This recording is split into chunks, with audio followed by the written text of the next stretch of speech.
Bonjour, je m'appelle Pejman Mirzaï, je suis un designer franco-iranien, je vis en France depuis 2008 et j'habite actuellement en région parisienne. C'est la 6e vidéo que j'enregistre et dans laquelle je suis présent moi-même car ma vie est en réel danger en France.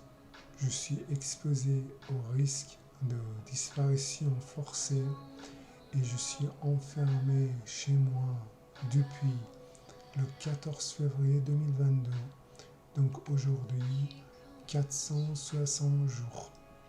Pendant tout ce temps-là, j'étais sous surveillance des personnes 24 heures sur 24 qui ont infiltré ma résidence et qui sont devenus les nouveaux voisins.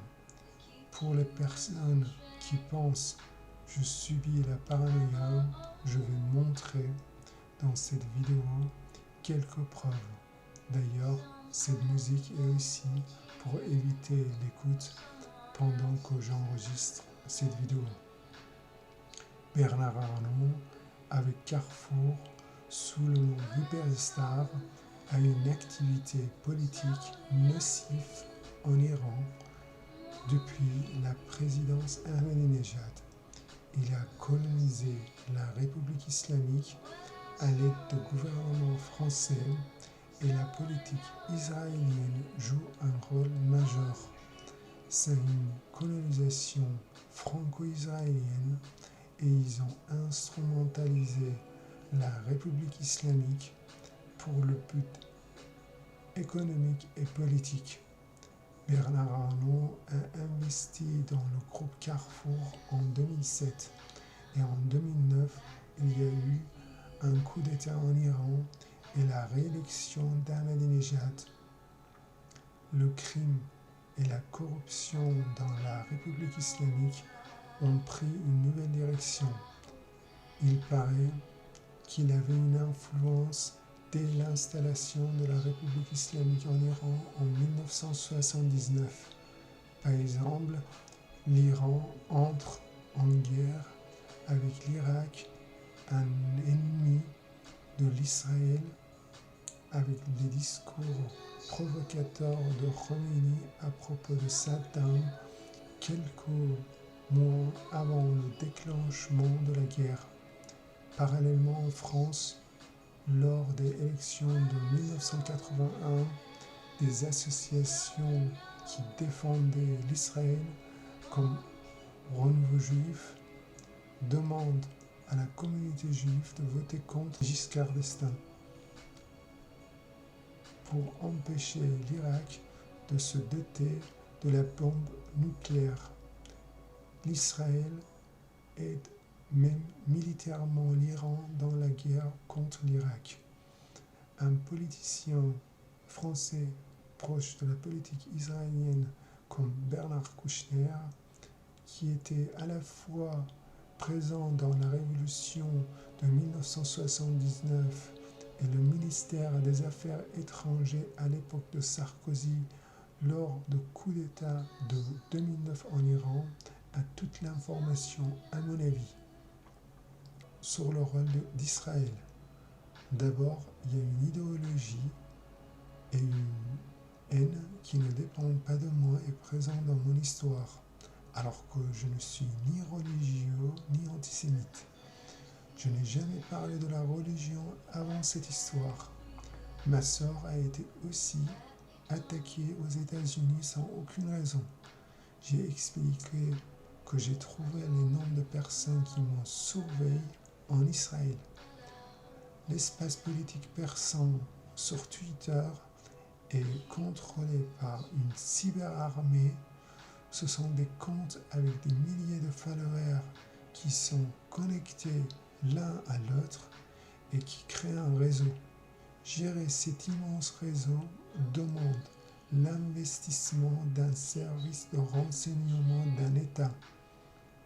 Ces comptes sont connectés aux comptes officiels d'Israël et ils sont présents dans tous les comptes des utilisateurs, journalistes, activistes iraniens sur Twitter et ils contrôlent tout. Quand je voulais parler de mon histoire dans les différents espaces, c'était ces contes qui m'empêchaient de parler. L'entourage de Bernard Arnault est aussi lié à l'Israël. Il a construit son empire grâce à Antoine Berham et il est partenaire proche de Maurice Lévy.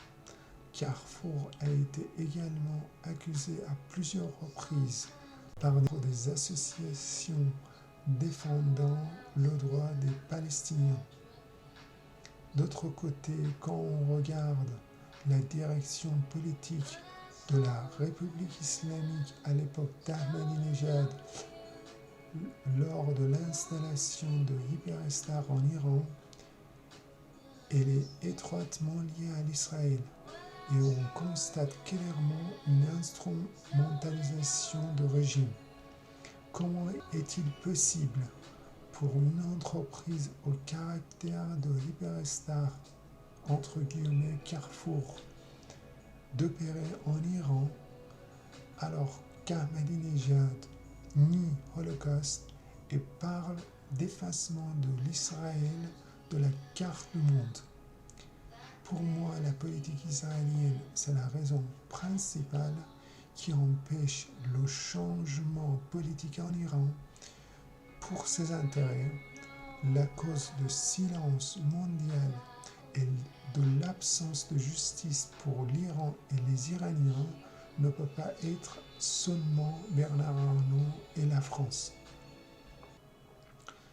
Comme j'ai expliqué dans mon livre, j'ai déposé une demande de visa touristique pour un ami en Iran en 2018. Mon ami connaissait ce rôle politique sans que je sache. Après le dépôt de cette demande, je suis allé en Iran pour 2 semaines, au mois d'août. Au retour, au mois de septembre, au début octobre, LVMH m'appelle pour un poste, mais cet entretien téléphonique reste sans résultat. La demande de visa a été refusée et 2 personnes qui parlaient en persan mais avec un accent étranger viennent devant ma porte le 1er novembre 2018. Ils voulaient m'inviter à une réunion pour parler de la religion. Je dis, je ne suis pas religieux et je ne crois pas. Ils ont insisté pendant 10 minutes et après ils sont partis. J'ai parlé avec mon entourage de cette visite étrange car ils sont venus exprès pour moi. À l'époque, je ne trouve pas l'explication. Je pensais que c'est éventuellement une méthode d'enquête sur le candidat pour LVMH. C'est aujourd'hui qu'on trouve la raison de cette visite. Ensuite, en janvier 2021, dès la création de mon entreprise, je suis contacté par LVMH pour passer un entretien, mais sans résultat. Dès avril 2021, j'étais suivi et espionné. J'ai appris moi-même en janvier 2022. À partir d'octobre 2021, des personnes extérieures infiltrent ma résidence personnelle et deviennent les nouveaux voisins et me surveillent jusqu'à aujourd'hui. En même temps, ils ont gravement affecté la vie de ma soeur aux États-Unis. En janvier 2022, la situation s'est aggravée pour moi et pour ma soeur. Fin janvier, j'apprends que ma réunion avec un comptable est enregistrée sans mon consentement. Le comptable me dit clairement qu'on est surveillé en rigolant. Le 4 février, il me propose un job à Dubaï pour Guerlain, le groupe LVMH. Et quand je parle avec mon frère en Iran que la raison des problèmes de ma soeur et moi et Bernard Arnault, le téléphone est écouté, il décide définitivement de me faire disparaître. Ils sont venus sonner à la porte de mon appartement la nuit du 14 février jusqu'à 5 heures du matin. Et depuis, je ne suis pas sorti chez moi, car ces personnes me surveillent sans cesse. C'est un guet-apens de voisinage. Ils ont même essayé de faire une usurpation d'identité à l'aide de ma banque personnelle et une agence de recrutement. Pendant tout ce temps, j'ai reçu des messages, des signes qui me montraient que ma vie est en réel danger. Il y en a beaucoup et je ne peux pas montrer dans cette vidéo, mais je l'ai expliqué dans mon livre. D'abord, mes amis qui changeaient leur portable pour supprimer les conversations avec moi sur WhatsApp.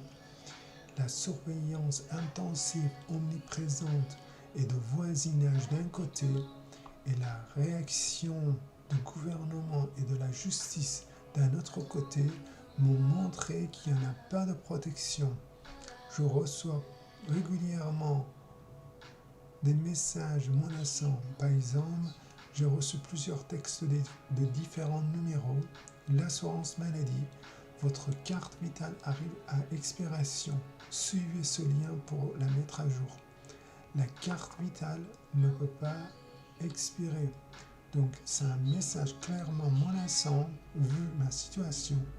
J'ai reçu plusieurs messages des entreprises en m'indiquant qu'ils doivent prendre un rendez-vous pour faire une intervention urgente chez moi. Linky m'a envoyé un message le jour de l'annonce de suicide suspicieux de Mohamed Moradi, un étudiant iranien à Lyon, alors que j'ai déjà le compteur de Linky. Il y en a un autre décès suspect. Un membre de ma famille proche aux États-Unis a été annoncé mort par sa famille en début février 2023. Soroush, un rappeur irano-américain, un jeune homme innocent. Je suivais son père et son frère sur Instagram. Sa famille a refusé de me donner des détails, certainement par peur. Son père a annoncé son décès le vendredi 3 février 2023 via Instagram et le soir, ils sont venus exprès à ma porte d'appartement à 18h pour l'installation de caméras personnelles de surveillance alors que je n'ai rien demandé. Un habitant de groupe WhatsApp des habitants de notre bâtiment trouve étrange que ces personnes puissent d'abord entrer dans notre bâtiment sécurisé et proposer l'installation d'une caméra à 18h30. Mais la personne qui a ouvert la porte à ces gens-là trouve cela normal. Cette personne est mon voisin proche et son nom est indiqué dans ma plainte. Donc la méthode est de terroriser pour faire taire ou faire collaborer. Une méthode très similaire au groupe comme Lehi dans l'histoire de l'Israël. Le gouvernement Emmanuel Macron a clairement collaboré contre moi dès le départ. Sans collaboration des personnes dans le service de renseignement français, il est impossible de surveiller une personne à ce niveau. Toutes les cartes bancaires, le téléphone, les courriers postaux sont tous surveillés. Le service d'impôt a clairement collaboré contre moi à plusieurs reprises.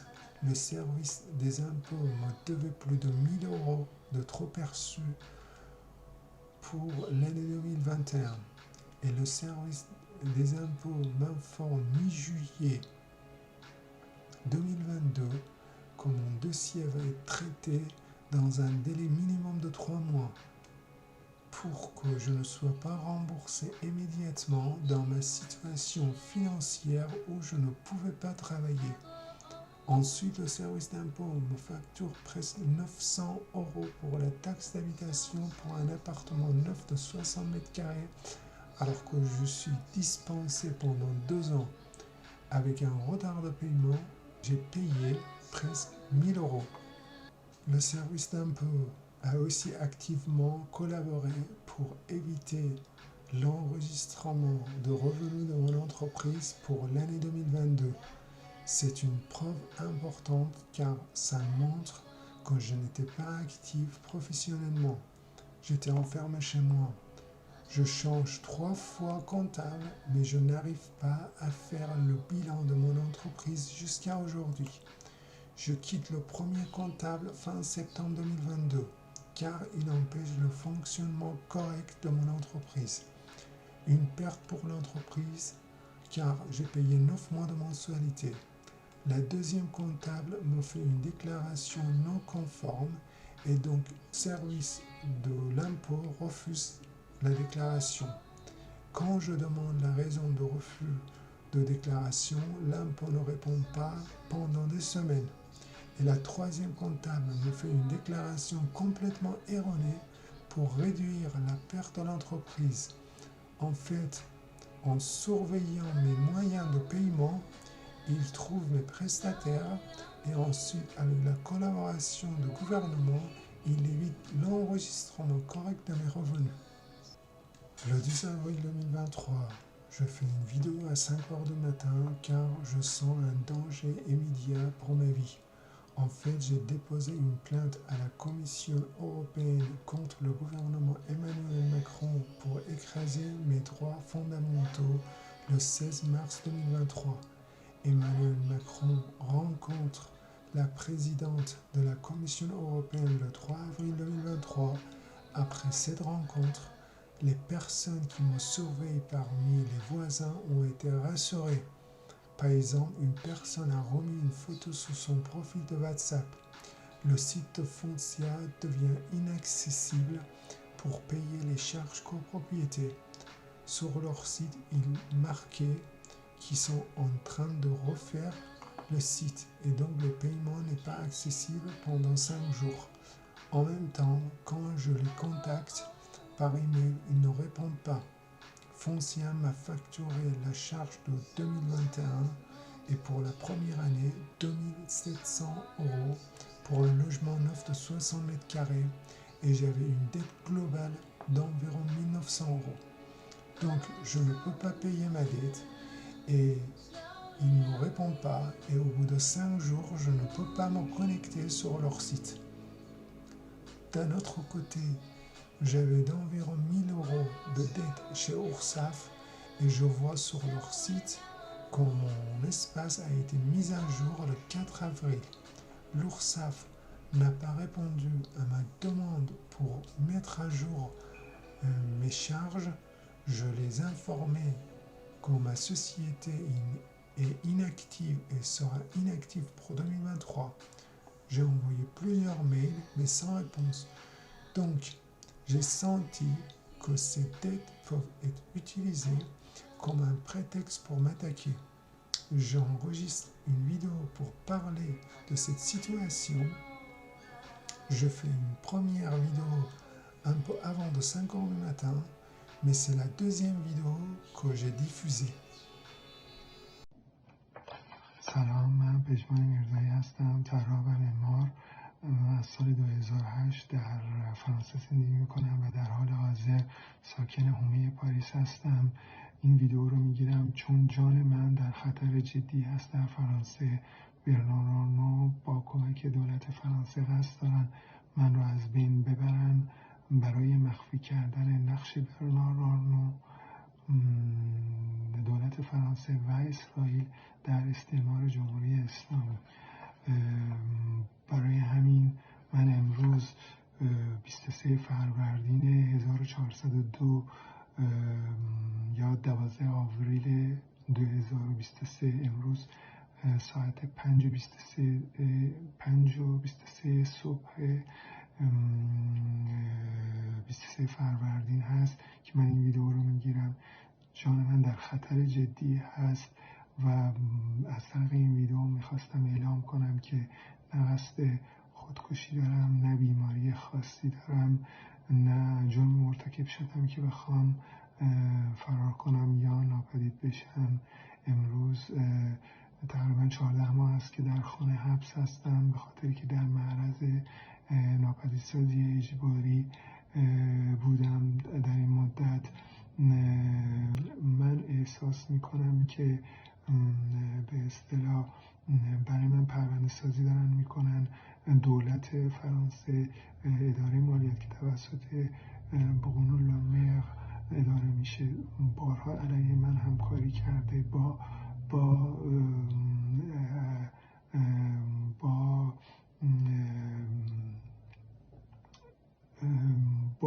سر مالیات بیشتر از اون حدی که به اصطلاح تعیین شده، یا امروز واقعا به صورت واضح با ممانعت کردن از درآمد سالیانه من، پارسال من، که یک مدرک مهم هست که نشون میده من در خانه حبس بودم، من از کاری کار نکردم و بیشتر کمک گرفتم، اینو ممانعت میکنه از ضبط این به اصطلاح درآمد. الان حدود 1 ماه هست که به دلایل مختلف جواب طولانی مدت جواب نمیدن به ایمیل های من و ممانعت میکنن از ثبت این درآمد که منهای 7675 یورو هست. Donc, dans la vidéo, je dis il est 5h23 du matin, le 12 avril 2023, et je parle de collaboration de services d'impôt contre moi. Je reçois tout de suite un email de service d'impôt pour expliquer comment faire la déclaration. Quand je dis que je suis sous surveillance 24 heures sur 24, voici la preuve. Il est 5 heures du matin, je parle ici, dans ma chambre, à 7-8 km de Paris, et je dis en persan que le service d'impôt a collaboré contre moi, et je reçois quelques minutes plus tard un email de l'impôt. J'ai déjà expliqué dans mon livre que mes voisins en France sont en contact avec mon ami en Iran pour qui j'ai demandé un visa touristique pour visiter la France. J'ai montré plusieurs preuves. Par exemple, en octobre 2022, mes voisins partagent quelques images des serrures de portes vandalisées alors que personne n'a rien entendu et la résidence est sécurisée avec 2 codes et un badge pour rentrer. On trouve le même sujet de discussion dans les messages de mon ami en Iran.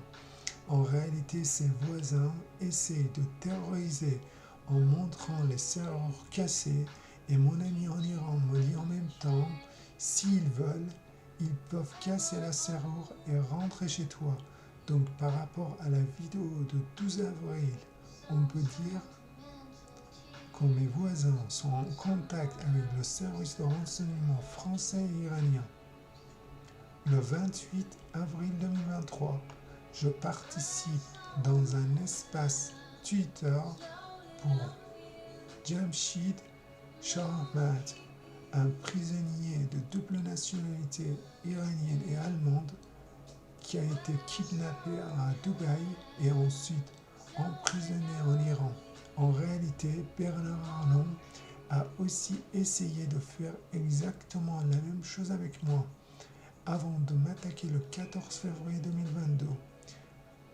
Le 4 février 2022, une personne depuis Beyrouth m'envoie un message via LinkedIn pour me proposer un job avec une agence intérim pour la marque Guerlain à Dubaï.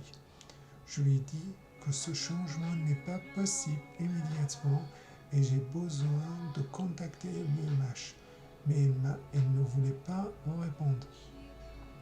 Je parle sur ce espace pour partager les informations et parler de mon cas et on m'a retiré le micro après avoir parlé 4 minutes 42 secondes. Ce espace important qui était pour 1000 jours d'emprisonnement de cette personne a été enregistré. Donc c'est aussi très important pour moi. پژمان جان شما بفرمایید آرتیست و بعد من مایکو میگردونمش. بفرمایید. سلام، ممنونم که به من مایک دادید. من پژمان میرزایی هستم، از فرانسه تماس میگیرم. وظیفه خودم دونستم بیام امروز به اصطلاح برای جان آقای شارمر یک سری اطلاعات رو بدم سریع. چیزی که میخواستم بگم به خانم غزاله اینی که به اعتقاد من همین امشب شما یک توییت رو به امانوئل مکرون بزنید و ازش این سوالو بپرسید که برنار آرنو با کارفور در ایران چه نقشی داره. برنار آرنو در ایران یک نقش سیاسی داره و به اصطلاح برای جمهوری اسلامی قابلیت به اصطلاح تصمیم گیری داره. قبلا تصمیم گیری کرده در ایران و گروه کارفور معمولاً بارها برای نقش سیاسی توسط کشورهای مختلف تحریم شده. من خودم این موضوع رو به صورت خیلی اتفاقی متوجه شدم. الان حدود 437 روزه که من در فرانسه در حبس هستم به خاطری که دادگاه جواب منو نمیده، UN جواب منو نمیده، پارلمان اروپا جواب منو نمیده و این مشخص میکنه که جمهوری اسلامی تنها نیست. اگر ما در به اصطلاح نگاه بکنیم در وقایع ایران از زمان احمدی نژاد که اینا در ایران شروع میکنن به فعالیت، شما مسیر جمهوری اسلامی رو نگاه کنید.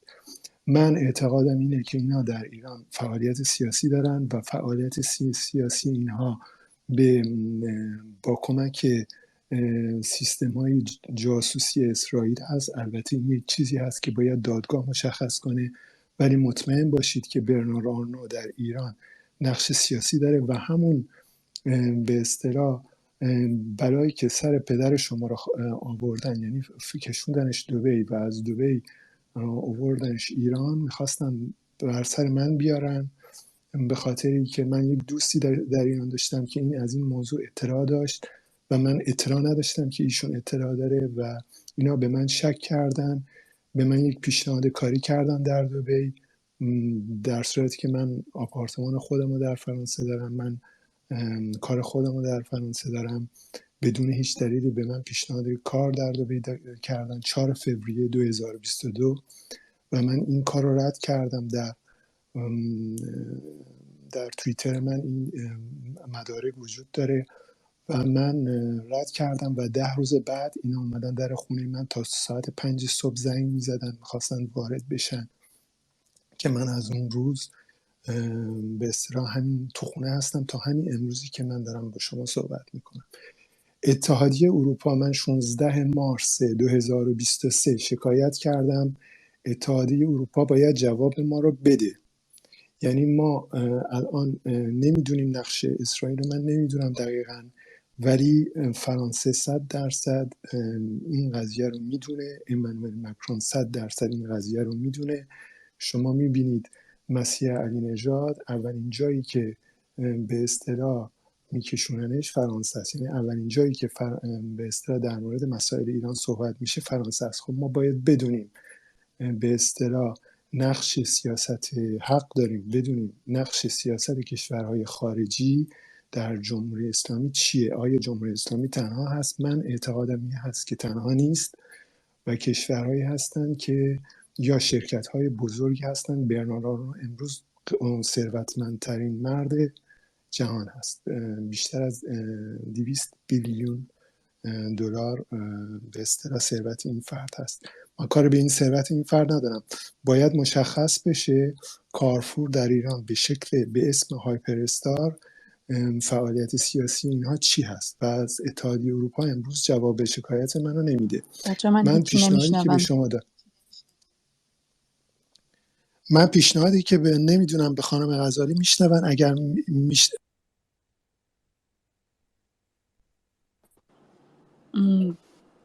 بچه سپیس داره خیلی سنگین میشه. آره ایشونو از دستش دادیم متاسفانه. متاسفانه از دست دادیم، نمیدونم چرا هم از دست دادیم، باگ زیاد داریم. یک دونه دست دیگه داریم. Le lendemain, Bernard Arnault est parti avec son jet privé à une ville près de Caire, en Égypte, et à 1h30 de Tel Aviv. Le 28 avril, après avoir retiré le micro sur espace pour Jamshid Sharmat, j'ai reçu un message privé d'une personne sur Twitter. Il m'a demandé si on m'a retiré le micro. J'ai répondu oui. Il me recontacte le 6 mai et me propose de participer dans leur espace pour parler un peu plus sur le rôle de Carrefour en Iran. Il est très pressé. Je lui dis, je fais un espace et il peut venir me poser ses questions. Je propose le lendemain, le 7 mai, un espace et il participe avec 2 ou 3 personnes. Leurs comptes Twitter sont tous anonymes.